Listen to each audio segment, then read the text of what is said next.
सुबह 8 बजे के बाद स्नान करने से क्या होता है?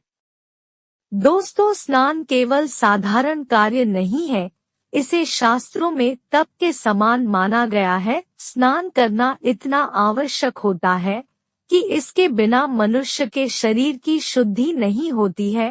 प्राचीन काल में पवित्र नदियों में स्नान करके शरीर को रोग एवं पापों से मुक्त किया जा सकता था, किंतु आज के समय में प्रत्येक मनुष्य नदी में स्नान नहीं कर सकता। इसके लिए शास्त्रों में कुछ बहुत रहस्यमय मंत्रों का निर्माण किया गया है।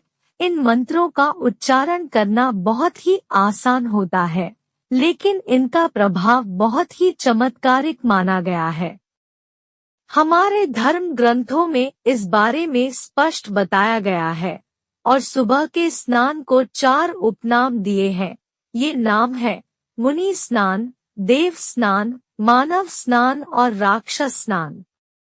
मुनि स्नान सुबह 4 से 5 बजे के बीच किया जाता है। वहीं देव स्नान का समय सुबह 5 से 6 बजे के बीच का है। 6 से 8 बजे के बीच मानव स्नान करते हैं। इसके बाद स्नान करने वालों को राक्षस बताया गया है। धर्म ग्रंथों में मुनि स्नान को सर्वोत्तम बताया गया है, वहीं देव स्नान उत्तम है। मानव स्नान को सामान्य बताया गया है और राक्षसी स्नान को निषेध करार दिया गया है। इसीलिए कहा जाता है कि हमें हर स्थिति में सुबह 8 बजे तक स्नान कर लेना चाहिए। जितनी जल्दी स्नान उतना बड़ा फल। हर स्थान का अलग अलग फल या प्रभाव है, यानी जितनी जल्दी स्नान करेंगे उतना बड़ा फल मिलेगा। मुनि स्नान करने से घर में सुख, शांति, समृद्धि, विद्या, बल, आरोग्य आता है।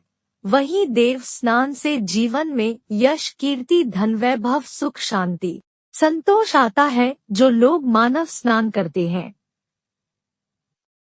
उन्हें काम में सफलता, भाग्य, अच्छे कर्मों की सूझ, परिवार में एकता मिलती है। वहीं जो लोग राक्षसी स्नान करते हैं कि उन्हें जीवन में दरिद्रता, हानि, कलेश, धन हानि का सामना करना पड़ता है। श्री कृष्ण कहते हैं, नित्य स्नान करने वाले मनुष्य के पास ही लक्ष्मी का वास होता है। जो स्नान नहीं करते हैं उनके पास दुर्भाग्य और दरिद्रता निवास करते हैं। नित्य स्नान न करने वाले मनुष्य को नाना प्रकार के रोग घेर लेते हैं। लक्ष्मी उसे छोड़कर चली जाती है और वह मनुष्य अपने पतन के मार्ग की ओर चलने लगता है। स्नान किए बगैर किसी भी प्रकार का धार्मिक और पवित्र कार्य नहीं करना चाहिए। जो मनुष्य बिना स्नान किए ही धार्मिक कार्य करता है उसे महापाप लगता है। शास्त्रों में स्पष्ट रूप से कहा गया है, बिना स्नान किए पूजा पाठ आदि कार्य नहीं करना चाहिए। स्नान करने की यह विधि अत्यंत सरल है, इसमें अधिक कठिनाई नहीं है। साधारण मनुष्य इस विधि से स्नान कर सकता है और उत्तम फलों की प्राप्ति कर सकता है। भगवान श्री कृष्ण कहते हैं, जो भी मनुष्य इस विधि से स्नान करते वह सभी पापों से मुक्त हो जाता है। उसके जीवन में लक्ष्मी का आगमन होता है और उसे सुख, समृद्धि तथा ऐश्वर्य की प्राप्ति निश्चित ही होती है। स्नान करते समय दिशा को ध्यान में रखना चाहिए। शास्त्रों के अनुसार मनुष्य को स्नान करते समय अपना मुख पूर्व तथा उत्तर दिशा की ओर करना चाहिए। स्नान करते समय अपनी पीठ दक्षिण दिशा में करनी चाहिए। उत्तर दिशा में पवित्र नदियों का उद्गम है। गंगा, जमुना, सरस्वती आदि नदियों का उद्गम स्थान उत्तर दिशा में है।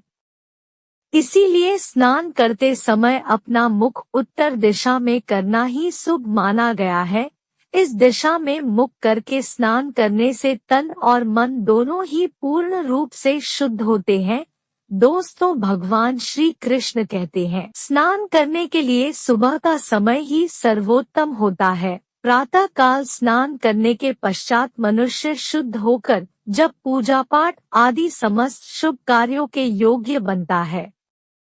श्री कृष्ण कहते हैं, यदि संभव हो तो शुद्ध तीर्थ में स्नान करना चाहिए, क्योंकि यह मल पूर्ण शरीर शुद्ध तीर्थ में स्नान करने से शुद्ध होता है। यदि ऐसा संभव न हो तो शुद्ध जल से स्नान करना चाहिए, जो मनुष्य नित्य प्रातः काल में स्नान करता है। उसके पास दुष्ट शक्तियां नहीं आती है, उस पर कभी बुरी नजर का और नकारात्मक शक्तियों का प्रभाव नहीं पड़ता है। साथ ही उसके पापों का नाश होकर उसे पुण्य की प्राप्ति होती है। रोज स्नान करने से मनुष्य को सौंदर्य, तेज बल, पवित्रता, लंबी आयु, आरोग्य, नियोक्ता, बुरे स्वप्न का नाशता और मेधा, यह 10 गुण प्राप्त होते हैं और मनुष्य संसार में कीर्ति पाता है। ऐसी ही वीडियो के लिए चैनल को सब्सक्राइब करें, रोजाना मिलेगी नई जानकारी।